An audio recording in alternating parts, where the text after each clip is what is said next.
también la semana pasada y habíamos comenzado ya con una clase sobre Pesaj, sobre algunos de los temas que tienen que ver con Pesaj, ¿no? Y me había centrado principalmente en la Agadá, pues tal vez en algunos puntos de la Agadá que son menos conocidos o que no son tan públicamente sabidos y hay que estudiar la Agadá antes, obviamente, de leerla y esa misma noche tratar de explicar y de entender las cosas que están escritas en la Haggadah de Pesach, precisamente en Leila Seder, en la noche del Seder de Pesach. Hay un punto en la Haggadah que ya lo habíamos comentado y lo hemos hablado ya varias veces, no solamente con respecto a Pesach, sino también con respecto a varios otros puntos que tienen que ver con la Torá, que tienen que ver con Am Israel, tienen que ver con este mundo, que es el tema del número 4.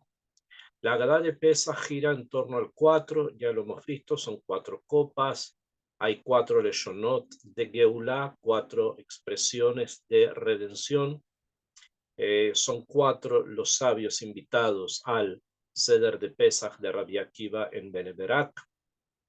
Lo que sucede desde que llegó Yosef y Jacob a Egipto hasta que Moshe los saca está dividido en cuatro etapas, que cada una de esas etapas está reflejada en un pasuk que se estudia y que se profundiza en cada uno de estos 4 psukim que reflejan ese momento desde el principio al fin. Eso también ya lo habíamos visto y hemos visto también la lectura que se hacía antes de salir de Egipto, que está contenido la historia de los patriarcas, especialmente de Abraham, que sale del otro lado del río. Akshav, también encontramos que después que se han mencionado las 10 plagas de Egipto, que se mencionan una por una y todos ya conocemos que en ese momento se mezcla agua con vino, cuando se van mencionando las plagas, y ahí se mencionan 10. Y después en acróstico se mencionan las mismas 10, pero en un acróstico en el que también se mezcla agua con vino.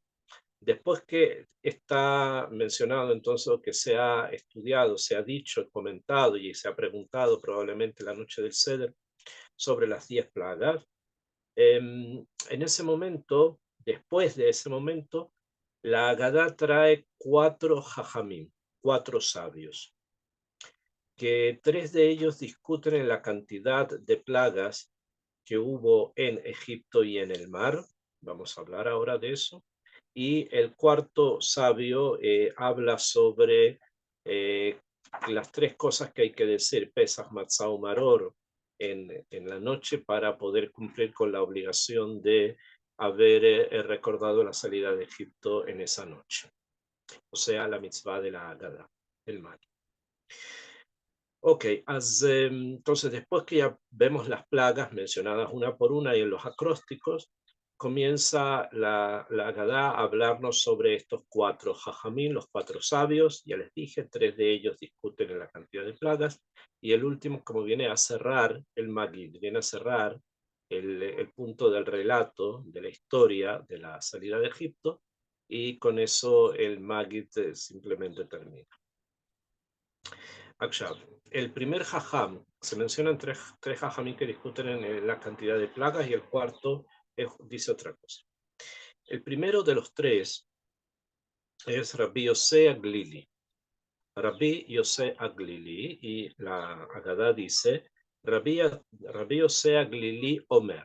Rabbi Yosé Aglili dice, Minaim, ¿de dónde, Ata Omer, de dónde tú estudias, Shelaku Amitzrin Bemitzrain Eser Dakot, que fueron golpeados los egiptos en Egipto, o sea, los egipcios en Egipto, con 10 plagas, Bealayam Lakuja Mishim Bakot, y sobre el mar fueron golpeados con 50 plagas. Bemitzrain Mahu Omer, en Mitzrain, ¿qué es lo que encontramos? Vayombru a Hartumim.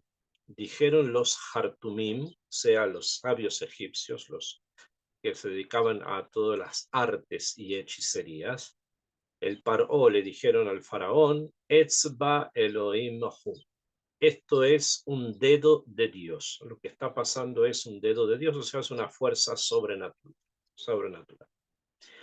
De al-Hayam, y sobre el mar que está escrito, que se dice, Vayar Elohim etayad agedolá, y vio a Hashem la mano grande, Asher asa Hashem bemitzraim, vio Israel, Vayar Israel, vio Israel etayad agedolá, Israel ve la mano grande, Asher asa Hashem bemitzraim, que Hashem hizo en Egipto, Vayer'u ha'am et Adonai, Vayaminu ba Hashem ubemoshe abdo.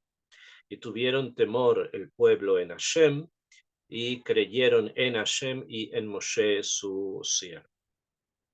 Termina diciendo Rabbi Yossi Aglili lo siguiente. Dice, Emor meata, kama laku baetzva. Entonces, ¿cuántas fueron golpeados? ¿Cuántas plagas está relacionado con la palabra etzva, que significa dedo?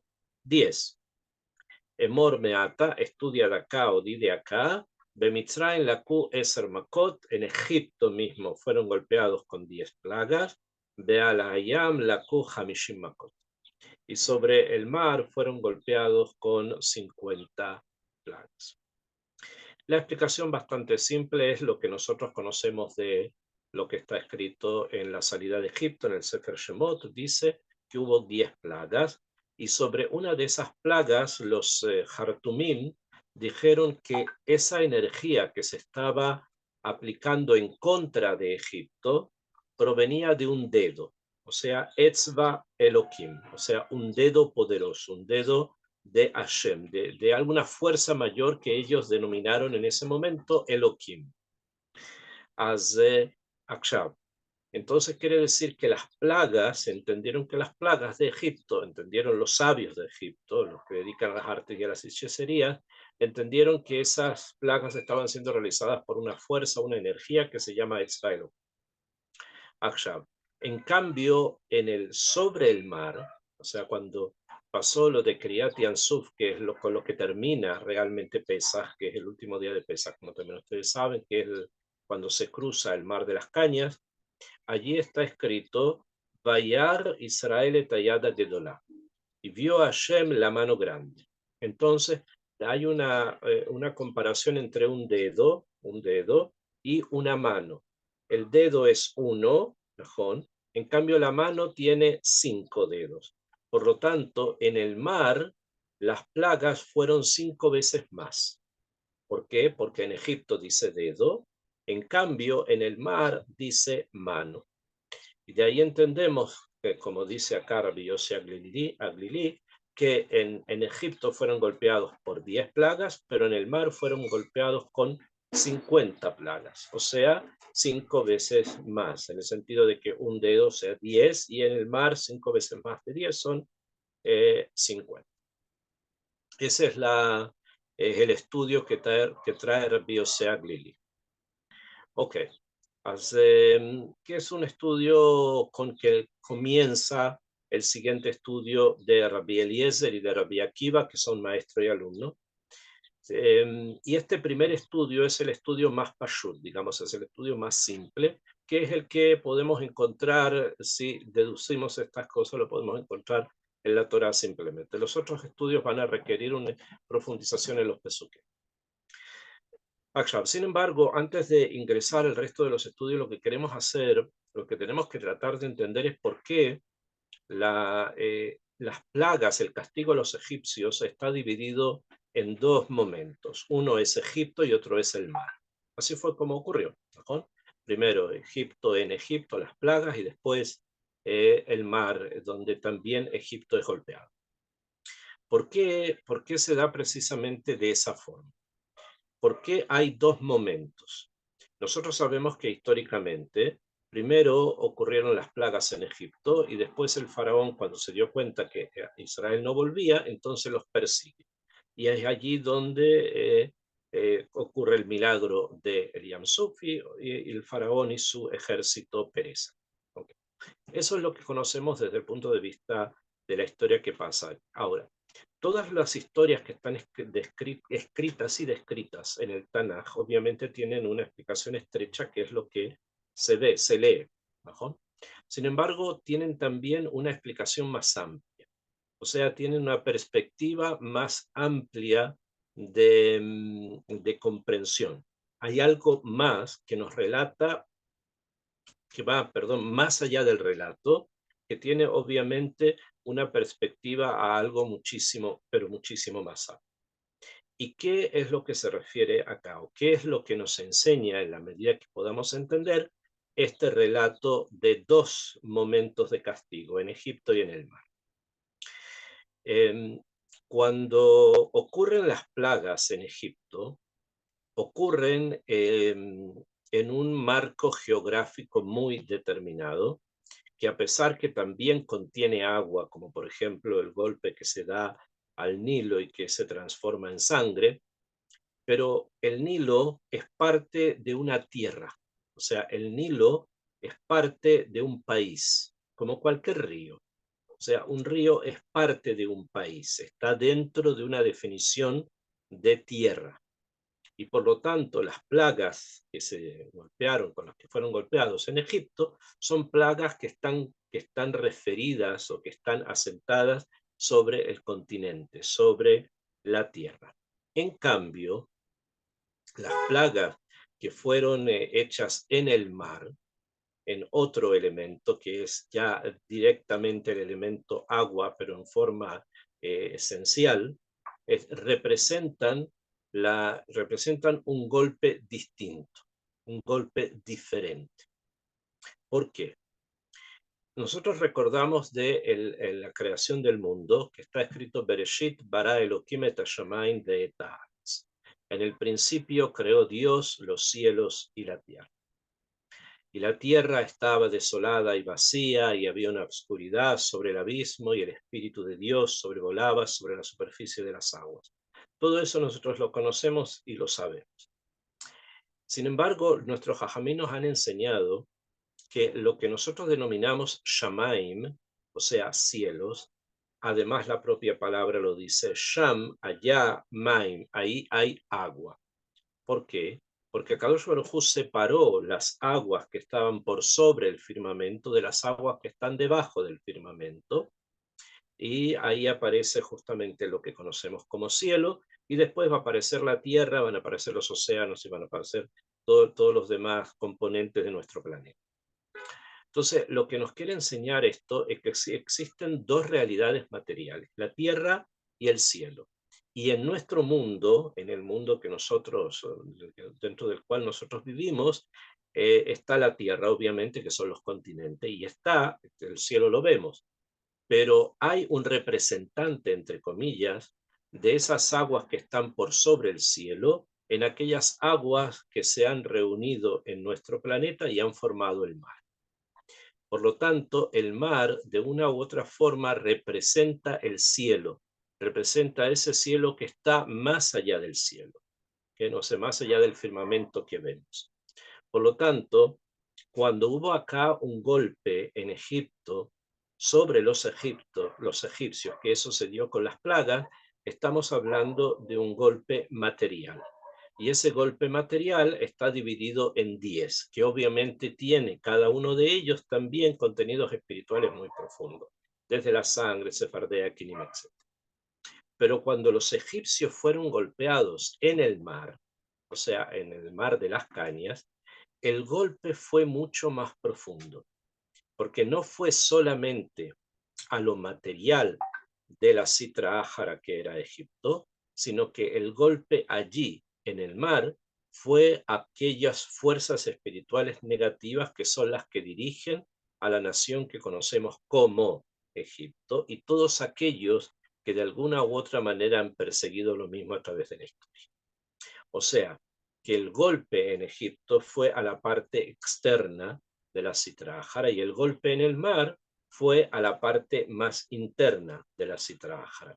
Fueron castigadas estas fuerzas Y de esa manera se produjo una liberación, que esta liberación es la que va a permitir, la recepción de la Torá va a permitir el ingreso a la tierra de Israel y va a permitir en forma mayor también la construcción del templo en su debido momento. O sea, que esto que acabamos de estudiar, de que hay una diferencia de dos momentos, es esencial para entender todo el proceso espiritual a través del cual el pueblo de Israel va a recibir la Torá, obviamente con la preparación del Homer, va a ingresar en la tierra de Israel y va a construir el Betamigdash. Son como las antesalas de esto. Entonces es por eso que los sabios van a introducirse, después lo vamos a ver ahora precisamente en el paso, los sabios van a introducirse justo en la parte más profunda de estos dos niveles, el nivel material y el nivel espiritual, para que entendamos y nosotros sepamos qué es lo que está detrás precisamente de esta forma de quitar la citra jara con los castigos que se dio, las plagas en Egipto y en el mar, para quitar precisamente todo ese residuo negativo y que quede la pureza en el mundo para poder enfrentar los siguientes desafíos que ya les dije. ¿Cuáles son? La entrega de la Torá, ingresar a Eretz Israel y la construcción del Betamigdash. Entonces, el primero que vemos es Rabbi Yossi Aglili, que nos trae el primer portal para entender esto, que es el portal del Mikra. Tal como está escrito en el Mikra, son 10 plagas, que sobre esas plagas se ha denominado Etzba Elohim, dedo de Hashem, o sea, una fuerza que viene directamente de Akadosh Baruj Hu, que los golpeó en cada plaga y plaga. Fueron 10, y por lo tanto eso es Etzba. Cuando estamos hablando de Yad, estamos hablando de mano, entonces estamos hablando de 5 veces más, y por lo tanto en el mar fueron 50 plagas. 10 plagas por cada dedo. Si es que en Egipto fue un dedo, fueron 10, entonces en el mar van a ser 10 plagas por cada dedo, se dice mano, entonces son 5 veces, 5 veces 10.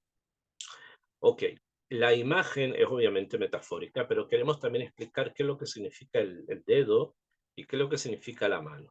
¿Bien? ¿Cuáles son las implicaciones de uno y otro? Etzva, la palabra etzva, leatzvia, en hebreo significa señalar, indicar. O sea, en Egipto, los golpes que se dieron con esta fuerza que se llama etzva es porque querían indicar algo a los egipcios y algo a Israel también. O sea, fueron unas advertencias en forma de castigo que dirigían, que daban dirección, que mostraban kivun, etzva, leatzvia, señalar. En cambio, en el mar tenemos la palabra yad. Yad, que es mano. O sea, que estamos hablando ya de un sistema de poder. Yad normalmente suele entenderse como algo, como un poder. ¿Por qué? Porque con la mano yo puedo coger algo, puedo tomar algo. Entonces, como que indica la sensación del poder. Entonces, sí, en Egipto hubo una indicación a través de las plagas, en el mar, una manifestación de poder. Y eso es lo que leímos en la Shirat Hayam, cuando dice la Shirat Hayam, la canción del mar, que Hashem Ish Milchama, Hashem Shemo. O sea, Kadosh Baruj Hu se va a mostrar ahí en todo su poder como Ish Milchama, Hashem Shemo. Esto es el primer jajam, que es Rabbi Yossi Aglili, de un punto de vista un poquito más profundo, el poco que estamos tratando de entender. Después, vienen dos jajamim, Rabbi Eliezer y Rabbi Akiva. Rabbi Eliezer se refiere a Rabbi Eliezer ben Urkenos, o conocido también como Rabbi Eliezer Agadol, que él era el maestro, uno de los maestros de Rabbi Akiva, probablemente el más cercano a él por las historias que conocemos del Talmud. Entendemos de que tenían una cercanía bastante grande, porque su maestro, Rabbi Eliezer, le revela a Rabbi Akiva muchas cosas de las que él hace, y también lo visita Rabbi Akiva, Rabbi Eliezer, cuando al final de sus días quedó separado del resto de los sabios. Una historia que también hay que estudiar. Entonces, entre ellos hay una discusión de cuántas plagas ocurrieron en Egipto, y por lo tanto Si es así, en el mar, todo eso se multiplica por 5. ¿No? Entonces dice así Rabbi Eliezer. Rabbi Eliezer es el maestro, por eso está mencionado primero. Dice Rabbi Eliezer Omer, Rabbi Eliezer dice, Minaim shekol maka umaka shevi akadosh baruchu ala mitzrain bemitzrain aita shel arba makot. De donde entendemos que eran 4 makot, o sea, que en cada plaga de las 10 que hubo, estaba dentro de ella, dentro de cada plaga, 4 energías distintas de castigo.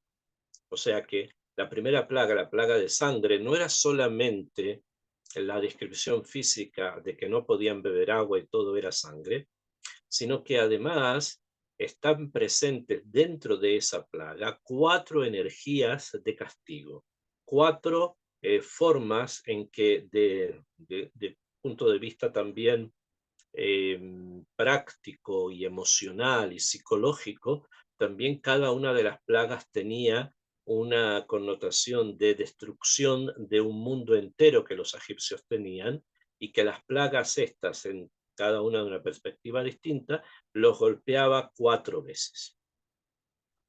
Entonces explica acá Rabbi Eliezer que eso nosotros lo aprendemos de un pasuk. ¿Bien? Hay un pasuk que dice, Sheneemar, como está escrito, Ishalach Bam Harom Apo. Dice que Ishalach Bam les enviará Harom Apo, o sea, la ira, o sea, les enviará la ira. Harom Apos quiere decir la ira. Evra, Evrat quiere decir el enojo. Bezaam también es una especie de enojo, como de ira. Vetzara, y tzara, dificultades. Mishlachat malache raim. Mishlachat, o sea, una forma de enviar, ¿de qué? De malache raim, de ángeles malos, o sea, de ángeles destructores. Este es el pasuk que trae acá el Rabbi Eliezer, y él va a estudiar el pasuk de la siguiente manera. En este pasuk se, eh, se muestran o se expresan diferentes formas o diferentes nombres que están relacionados con la ira divina. Harom Apo es ira. Evra también es ira. Zaam también es ira. Tzara es la dificultad que se causa a una persona por forma de castigo, y Mishlachat Malachei Raim, y ángeles malos, también es producto de la ira. Entonces, simplemente tenemos acá varias imágenes, varias palabras muy fuertes que indican enojo, ira, rencor. ¿Bien? Y Rabbi Eliezer dice que cada una de las plagas que hubo en Egipto estaba contenida de 4 de estas expresiones. Había Edra, Bezaam, o sea, enojo y cólera. Había Tzara, o sea, había dificultades. Y Mishlachat Malachei Raim. Y había también los golpes que daban los ángeles. O sea, según Rabbi Eliezer, si ustedes están escuchando en forma amplia lo que él está diciendo, Rabbi Eliezer dice que había Evra Bezaam. Evra Bezaam son 2 leshonot de ira, de cólera, de enojo, fuerte, muy, muy, muy fuerte. Y esto se refiere precisamente a la parte interna de las plagas. O sea, la plaga en forma interna, por ejemplo, Cefardea o Quinim, los piojos, tienen una parte interna, que esa parte interna mevate, expresa la Ebrave el Zaam de Hashem. O sea, el Mitzri que estaba recibiendo la plaga, a nivel interno sentía que esto era producto de la ira de Hashem. ¿Bien? Había un inyan así que él tenía que comprender eso, y más aún que el Mitzri, el Israel, tenía que entender que esto que le estaba ocurriendo ahora al Mitzri, eso era porque había una manifestación de Bravesam a nivel interno. pero también dice Tzara b'mishlachat malachei Raim. También había tzara, o sea, dificultades de tipo material, o mishlachat malachei Raim son todo tipo de golpes que daban los ángeles, que las plagas causaban enfermedades, muertes, carestía, hambruna, etcétera, etcétera, etcétera. Estas son las características externas que se percibían en las plagas, o sea, se percibían dos características internas, que son Edra Betzam, y se percibían dos características externas, que son Sarao o Mishlachat Malachei Gaim. Esto es el estudio de Rabbi Eliezer, la forma en que él estudia. Por lo tanto, si es que en Egipto hubo 10 plagas, quiere decir que dentro de cada una de estas 10 había 4 expresiones de enojo, dos internas y dos externas, formando en total una cantidad de 40 plagas realmente que hubo en Egipto. ¿Por qué? Porque eran 10 plagas y dentro de cada una había 4, entonces son 40 plagas realmente. O sea, vamos a subir el número de 10 en Egipto a 40. Ahora, si es que en Egipto habían 40, entonces, y eso es un etzba, no nos olvidemos del dedo, o sea, es una, ¿okay? En el mar eran 5 veces más. Por lo tanto, tenemos que en el mar, sí, es que en Egipto hubo 40, en el mar hubo 200 plagas. O sea, la cantidad de plagas, la cantidad de fuerzas negativas que estaban dentro del golpe, que se le llama plagas, para poder seguir la nomenclatura de las plagas en Egipto, se sigue esa nomenclatura con plagas sobre el mar. Pero se refiere al golpe que reciben los egipcios en el Yam Suf, que causa la destrucción total de ese imperio. Eso está fijado en el número de 200. Y finalmente, esa es la forma en que estudia Rabbi Eliezer. Y es así como se lee en la Gadá. Emor Meata termina diciendo lo mismo, es una cosa bastante estructurada. Dice Emor Meata, Bemitzraim laku arba'in makot, en Egipto fueron golpeados con 40 plagas, Bealayam laku mataim makot. Pero sobre el mar fueron golpeados los egipcios con 200 plagas. ¿Bien? O sea que realmente la cantidad de energía utilizada para el castigo fue muy, muy extensa, tanto en Egipto como en el mar. No se olviden en lo material, pero también en lo espiritual que representa el mar, representación de las aguas que están por sobre el firmamento. O sea que el golpe, entre comillas, o sea, el nituk, la desconexión de la energía vital, que eso es la plaga, obviamente, de varios puntos, de varios puntos, que se da en el mundo, pero también se da en los mundos espirituales, donde la influencia y el shefa y la bendición que tenía que bajar a esa nación quedó cortado por todos estos golpes. Esto es la opinión de Rabbi Eliezer. Viene Rabbi Akiva, que es alumno de Rabbi Eliezer, que es Rabbi Akiva Omer. Y Rabbi Akiva dice lo siguiente. Minain shekol maka u maka shevia kadosh baruchu ala mitzrim. ¿De dónde sabemos que cada plaga y plaga que trajo a Kadosh Baruchu a la Mitzrim, o sea, sobre los egipcios, Bemitzraim, en Mitzraim, Haitá, Shel Hamesh Makot, o sea que en cada una de las plagas había 5 plagas. Sheneemar, como está escrito, Yishalach Ban, Jaronapo, Ebra, Bezaam, Betzara, Mishlachat Malachei Raim. Trae Rabbi Akiva el mismo pasuk que trajo su maestro. Sin embargo, Rabbi Akiva también va a contar Jaronapo, la primera expresión, también como una fuerza que estaba en cada una de las plagas. Y junto con las otras 4, son 5 para él. Entonces dice acá la Agadá, Jaronapo Ahat, Ebra Shtain, o sea, Jaronapo que es ira, Ebra enojo, 2, Zaam cólera, Shalosh 3, Sará, o sea, las cosas externas, las dificultades, 4, y Mishlachat Malachei Rain, Hamesh, y el envío de los ángeles destructores, 5. Emor Meata, entonces tienes que decir desde por esto.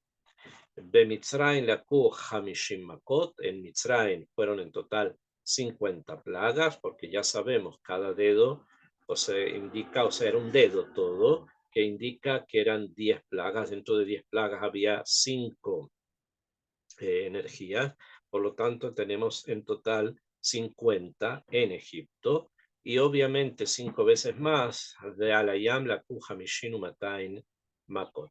En cambio, sobre el mar fueron golpeados con Matain Hamishin Makot, o sea, con 250 plagas. Esto indica entonces que hay una discusión, como les acabo de decir, entre el maestro y el alumno con respecto a si Jaronapo, la primera expresión que significa cólera, es parte o no de esas energías negativas con las cuales las plagas se hicieron. O sea, si es parte Jaronapo de eso, si es allí donde también está o no la fuente de la destrucción que cayó sobre los egipcios en la tierra y en el. Según Rabbi Eliezer no, y según Rabbi Eliezer no participa, sino que es 2-2, como dijimos, 2 internos, 2 externos, y según Rabbi Akiva sí participa, siendo entonces 3 internas y 2 externas. ¿Bien? Ahora, obviamente tenemos que tratar de explicar cuál es el sentido íntimo de la discusión. O sea, en qué la discusión se expresa. ¿Cómo podemos entender esta discusión con respecto a la palabra Harom Apo?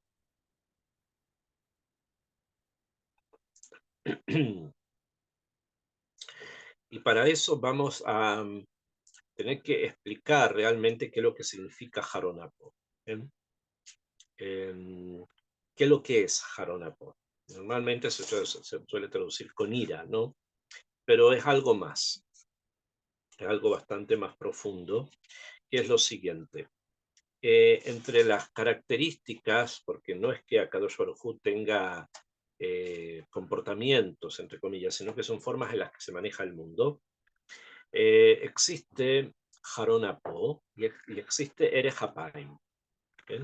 Harón Apo es cuando Hashem no espera y cumple el decreto de castigo inmediatamente o en forma muy, pero muy rápida. Eso se llama Harón Apo, o sea, no se espera. En cambio, Ere Hapaim, que es una de las midot de Rahamim, o sea, de las características de misericordia de Hashem, que lo decimos en el Hashem, que el Rahum Behanum, uno de ellos es Ere Hapaim, que Kadosh Baruj Hu es lento a la ira, o sea, que espera que la persona vuelva en Chubá, que la persona se arrepienta y no lo castiga. Le da tiempo sin castigarlo para que la persona pueda retornar a él. Esto es Ere Hapaim. Lo contrario del Ere Hapaim es Harón Apo. Ambos están descritos sobre una imagen metafórica, obviamente, con respecto a la palabra apaim. Apaim. Apaim, en hebreo viene la palabra af. Af, alef, pei, significa en hebreo nariz. Apaim, apaim, en número dual, o sea que indica dos cosas, significa entonces, entre comillas, narices, pero se refiere también al rostro. ¿Bien? Entonces, cuando se refiere a Apaim, a veces también se está hablando del rostro, pero un rostro místico, obviamente. Kadosh Baruj Hu no tiene cuerpo ni forma de cuerpo, sino que se está hablando de una comprensión mística, de una comprensión elevada. Y esto es Apaim. Hoy día en el hebreo que utilizamos no es tan común que se le llame al rostro Apaim, sino normalmente se llama Panim, que las letras son semejantes. Sin embargo, o Parsuf, que es una palabra que también se suele utilizar, pero en el Lashon que nosotros estamos estudiando, entonces gira dos conceptos sobre Apaim. Harón Apó, por un lado, que es la ira, o sea, cuando no se espera, se castiga rápidamente, y el otro es Erech Apaim. Entonces, sobre ese concepto, si Akadosh Baruj Hu espera que el malvado se arrepienta, o Akadosh Baruj Hu no espera demasiado, sino que castiga rápidamente, sobre eso está discutiendo Rabbi Eliezer y Rabbi Akiva. Rabbi Eliezer opina que Akadosh Baruj Hu es lento a la ira, y por lo tanto Harón Apó no está presente, o en este momento en Egipto no estuvo presente el Harón Apó. ¿Por qué? Porque había de alguna u otra manera un Erech Hapaim tratando de que los Mitzrim se arrepintieran y dejaran enviar y dejaran que Israel saliera de Egipto. Y es por eso que hubo advertencias sobre las plagas, es por eso que hubo una vez y otra vez, otra vez. Hashem como que extendió el tiempo para que los propios egipcios dejasen salir a Israel, después no dejaron y después vinieron obviamente todos los castigos por esto. ¿Okay? Esto es lo que Rabbi Eliezer sostiene, que en Egipto sí hubo el Japán y por lo tanto no hubo Harón Apó. No estuvo presente el Harón Apó, no en las plagas sobre Egipto en Egipto, ni tampoco sobre las plagas a Egipto sobre el mar. No estuvo presente sino solamente dos. En cambio viene Rabbi Akiva y él sostiene, Rabbi Akiva estudia, que sí estuvo presente el Harón Apó. O sea que sí hubo un asunto de un castigo inmediato por las atrocidades que los egipcios habían hecho con Am Israel durante ese tiempo. Entonces era necesario castigar de una manera inmediata y así ocurrió. Y por lo tanto, en las plagas también estaba presente el Harón Apó. Esta es, digamos, la discusión entre ellos, maestro y alumnos, con respecto a si esta midá de Harón Apó de no esperar estuvo presente o no en las plagas. Bueno, esta es la nekudá de la mahloket, la nekudá de la discusión. Sin embargo, es también bastante interesante y bastante profundo otro tema con respecto a lo que estamos estudiando y también a la discusión obviamente entre Rabbi Eliezer y Rabbi Akiva. Yo me voy a referir a un punto en la discusión de ambos que es bastante interesante en sí. Rabbi Eliezer Ben Urkenos, eh, es como les había dicho, el maestro de Rabbi Akiva, junto con otro de los grandes sabios, Rabbi Yoshua, y fueron uno de los cuatro sabios invitados por Rabbi Akiva, el alumno, en su casa en Benebra, cuando ya Rabbi Akiva era Rab.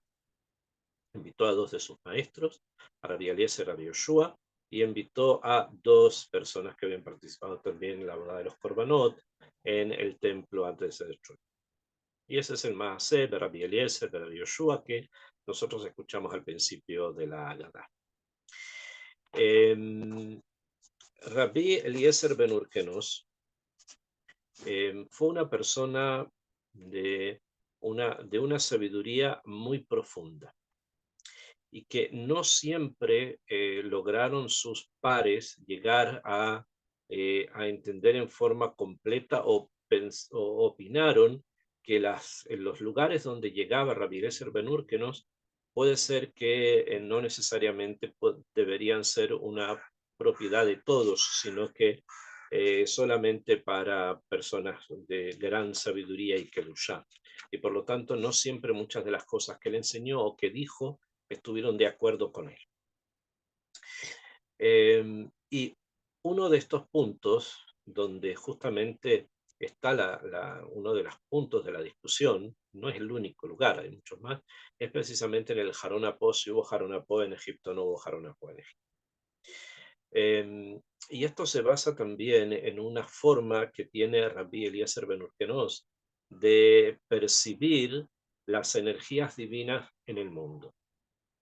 Todas las energías divinas que existen en el mundo, y en Egipto fue el lugar donde se presentaron.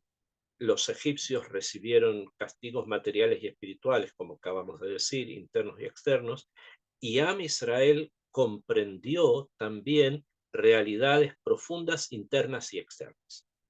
Y era muy necesario que un pueblo como Am Israel, que había estado conviviendo con idólatras, entendieran y comprendieran todo lo que ocurre en la Metziut como una manifestación del Kavod de Hashem, como una manifestación de la voluntad de Hashem, y no simplemente como algo que ocurre en el mejor de los casos de micre por casualidad, o en el peor de los casos por la voluntad de los dioses, sino que en este caso había un solo punto central, y ese punto central era Hashem. Y para que esto funcionara y el pueblo lo recibiera de una manera completa, total y profunda, se necesitaba que también comprendiese a Israel que en los castigos, a pesar de que hay castigos, Akadosh Baruj Hu es Erejapain, Akadosh Baruj Hu es lento a la ira. Y por lo tanto, el ejemplo paradigmático que van a tomar es justamente Egipto, que podrían haber vuelto en Shubá y no les hubiese pasado lo que les pasó. Eso quiere decir que había Erejapain y no había Jaronapo. Viene Rabbi Akiva y discute con él, y opina que también en Egipto hubo Jaronapo, y eso no baja, no reduce el hecho de que el creador del mundo es lento a la ira y que el creador del mundo es rico en misericordia. En ese momento en Egipto hubo Jaronapo, pero puede ser que en otras circunstancias Am Israel va a entender que sí hay Erejapain, y que Kadosh Baruj Hu espera de Shuveinu, espera porque volvamos en Chubá todo el tiempo, mucho tiempo. Esto es, como les dije, las dos Rabanim, que en part 2, hasta el momento llevamos, el primer Rab es Rabbi Yossi Aglili, que habla del tema en general, es el portal para ingresar. Después tenemos los dos grandes portales, que son Rabbi Akiva y su maestro Rabbi Eliezer, sobre la cantidad de plagas, y la discusión que gira sobre el Jaronapo, ya les dije, sobre ser lento o no a la ira. Después en la Haggadá se dice cuántas cosas buenas Akadosh Baruj Hu hizo sobre nosotros, una cosa que se canta, se llama Dayeinu, eso también ustedes lo conocen, y después del Dayeinu aparece precisamente la enseñanza de Rabban Gamliel.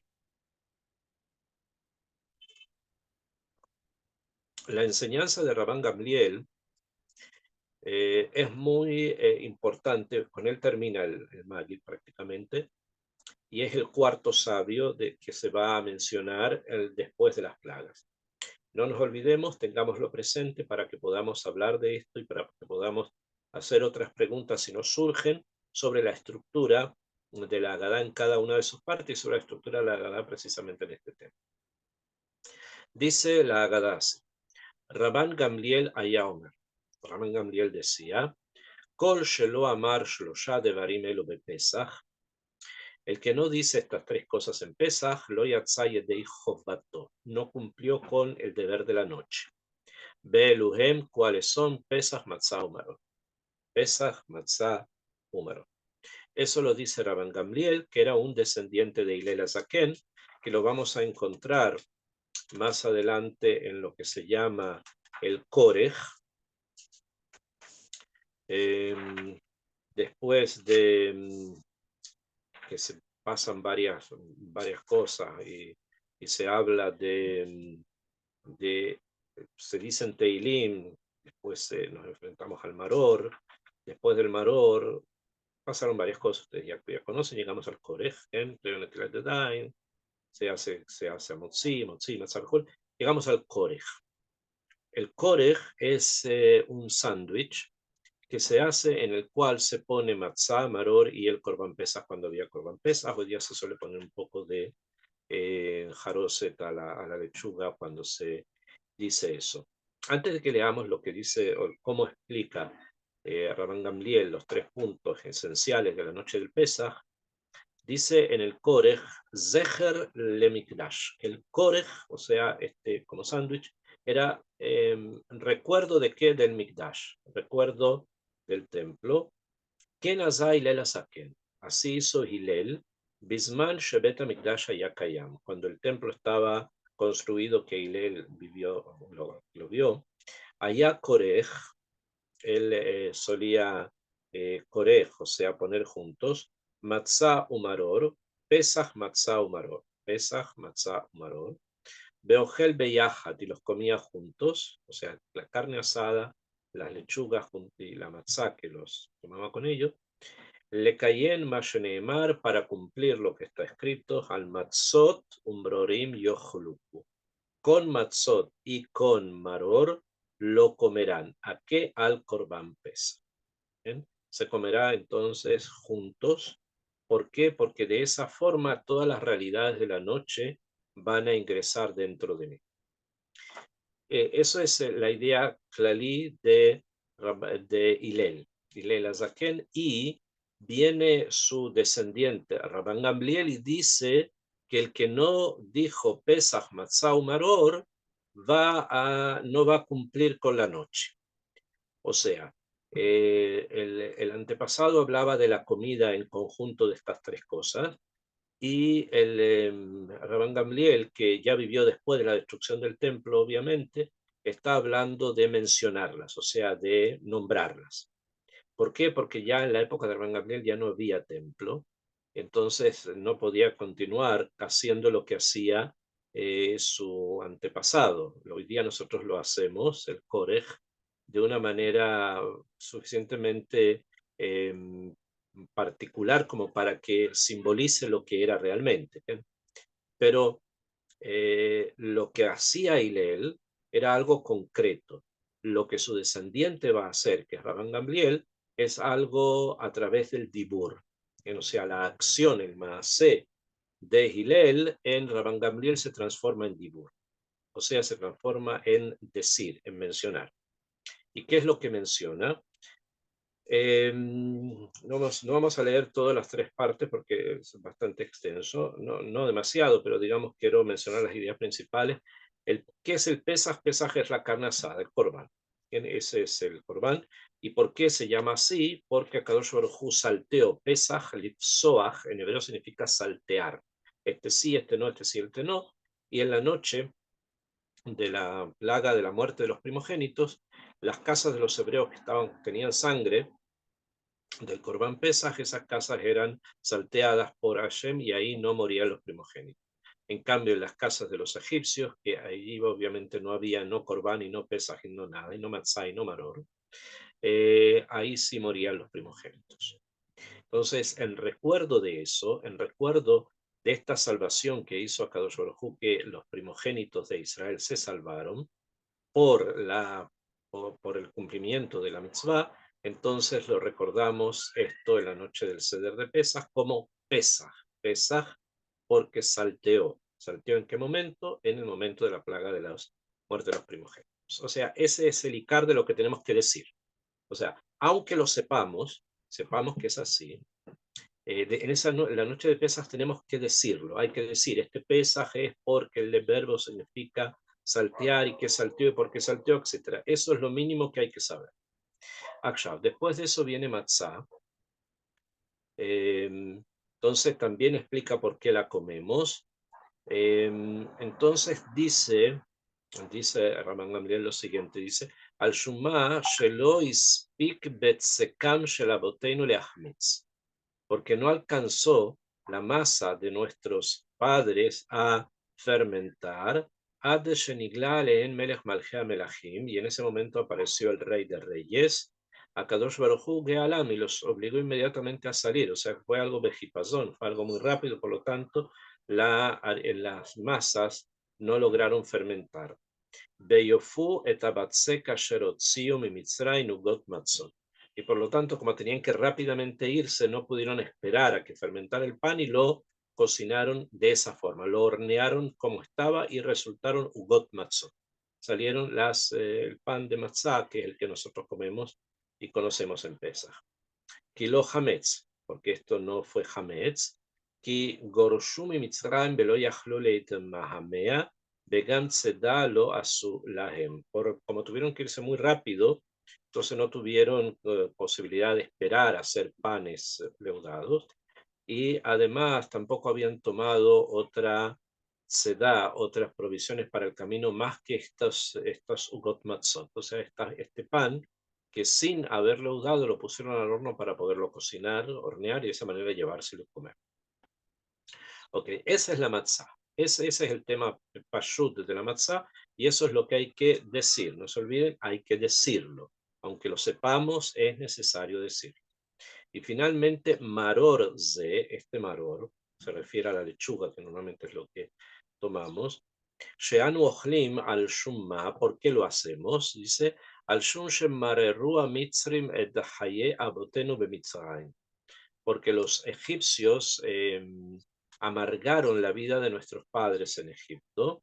Sheneemar, como está escrito, Vaimareru et Hayeihem, y amargaron su vida, la vida de nuestros antepasados allí, de Abodakashá, con trabajos forzados, de Homer, con materiales para construir denim, ladrillos, mejor la boda basade y todo tipo de trabajo en el campo.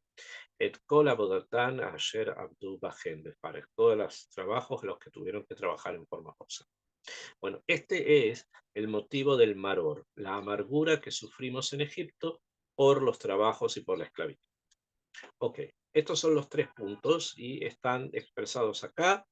Rabán Gamliel los dice porque no los puede cumplir como su tatarabuelo no lo va a poder cumplir, y entonces lo dice. Y de esa manera, diciéndolo, cumplimos Pesaj en nuestro estatus, en nuestra situación actual. Y eso es lo que nosotros seguimos haciendo. Akshav, hablando un poquitito más en profundidad, por lo menos en lo que podamos entender, hay acá 3 situaciones que son 3 situaciones que también están relacionadas con el alma de la persona. Está el Pesaj, la Matzá y el Maror. O sea, hay 3 situaciones en las cuales, y en ese orden, Pesaj, Matzá, Maror, 3 situaciones en las cuales el ser humano con su alma ingresa. Que esas situaciones tienen que ver con el intelecto, tienen que ver con las emociones y tienen que ver también con la practicidad, o sea, con el actuar. Hay personas que tienen mucho desarrollado el cerebro y el intelecto.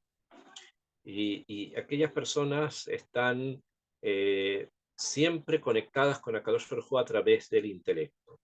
Están las personas que se conectan más a través de las emociones, de las tefilot, de los cantos, de muchas cosas que tienen que ver mucho con la Hasidut, ¿no? Y hay personas que necesitan la asiyá, necesitan hacer, necesitan actuar, necesitan hacer cosas, participar en conferencias o hacer conferencias o organizar o estar constantemente en asiyá. Bueno, desde el punto de vista, vamos a estudiar un punto de vista de una drashá, simplemente, que los motivos por los cuales están estas 3 cosas ya los explicamos, pero se puede ampliar a nivel de drashá diciendo que las personas que están hacia la asiyá, hacia el hacer, son como el Corban Pesaj. O sea, así como el Corban Pesaj tiene que ser hecho, también las personas que están conectadas con la asiyá tienen que hacer muchas cosas, y su esencia a nivel de alma es hacia la asiyá, es hacia hacer. Después están las personas que son más emocionales, que tienden más a las cosas de comunicación a través de las emociones, y por lo tanto se relacionan más a la matzá. ¿Por qué? Porque para ser una persona emocional se conecte emotivamente con otro necesita humildad. Se necesita ser humilde para poderse conectar con los demás. La persona que tiene gavá se encierra, ¿no? Y sabemos que la matzá representa humildad, o sea, representa la mejor forma de comunicarme con los demás, la mejor manera de poder tratar de romper las barreras del orgullo y llegar a las otras personas a través del mahal que se llama el hegemónimo, el pan del pobre. Y el Seher está comparado con el Maror. ¿Por qué? Porque todo lo que tiene que ver con discusiones a nivel intelectual siempre son cosas, entre comillas, amargas. ¿En qué sentido? Que se necesita muchísima concentración, se necesita muchísimo eh, un esfuerzo, es un esfuerzo bastante grande que en algún momento puede ser dulce, ¿ok? Pero en el momento que se está haciendo muchas veces es difícil. Y eso es como si fuese que la vida de la persona está como amargada, no por el mal sentido, sino que porque el esfuerzo es así. O sea, para llegar a un lugar se necesita esforzarse, entonces también el estudio implica o requiere esfuerzo. Entonces son como tres formas de mostrar las características anímicas de la persona, anímicas o psicológicas de la persona. Este punto, con este punto termina prácticamente el Magid. Decimos Ubehol Dor Bador, Hayab, la persona verse a sí mismo como que está saliendo de Egipto. Después vienen dos Pirkei Teilim, se leen dos capítulos del Sefer Teilim, se dice Asher Ga'alanu, y después se hace Netilat Yadayim para decir las brajot correspondientes a el Amotzi Matzah, o sea, para la comida de la noche y todo lo que va a continuar después. Pero el Magid de la Agadá con respecto a Pesach termina acá, o sea, termina justamente en estos tres puntos que de una u otra manera también reflejan lo que nosotros somos, que somos también intelectuales, somos también emotivos y somos también prácticos, o por lo menos tenemos que tratar de equilibrar estas tres cosas, ¿sí? Para estar presentes en cada momento y momento que Kadosh Baruj Hu nos entregue para celebrar sus fiestas. Todo, Besrat Hashem, quedamos hasta acá y espero que tengamos todos un Pesach Kasher Besameach y que estas palabras de Torah sirvan para la protección de nuestros soldados, que vuelvan sanos y buenos a sus familias, para que nuestros secuestrados puedan volver a sus casas sanos de cuerpo y alma, y para que todos nuestros enfermos y todos nuestros heridos encuentren a Refuah Shlema Min Hashamayim. Que tengan todos ustedes un Pesach Kasher Besameach.